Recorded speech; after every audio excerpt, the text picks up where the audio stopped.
Thank you, Mr. Chairman. It's unfortunate that we cannot have consensus on the issues of immigration and border security.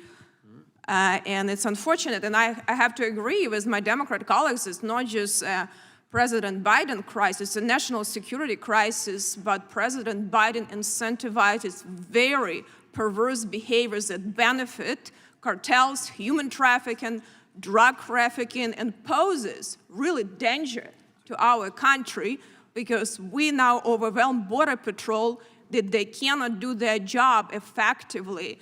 And I think that should be something that we should be dealing, but I don't see any desire, unfortunately, on the other side to work on this, and it's very sad for me to see that because we do want to have good legal immigration system, and now it's really much easier to immigrate to this country legally. We give a lot of benefits, and as a legal immigrant, it's really very troublesome procedures, and it's really sad that where we are. But, and we actually did go to the border. I've been in several sectors to see what's happening, and actually where the border wall is, it helps, to Border Patrol to control the situation, but this administration in many places left the gates open, and, cartels are not very dumb when you have a 20 cars escort of Congress members. They're not that stupid with police flashing lights.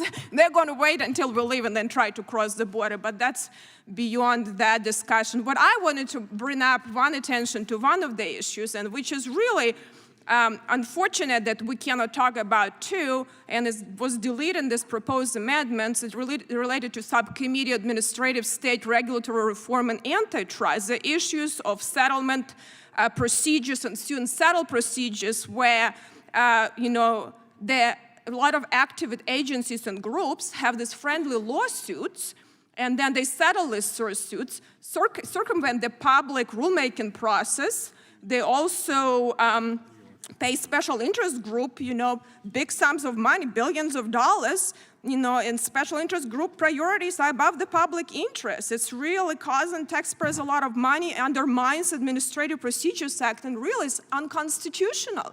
We shouldn't just have an oversight. Senator Grassley and I introduced bill last Congress and sent letter to President Biden. It's unacceptable.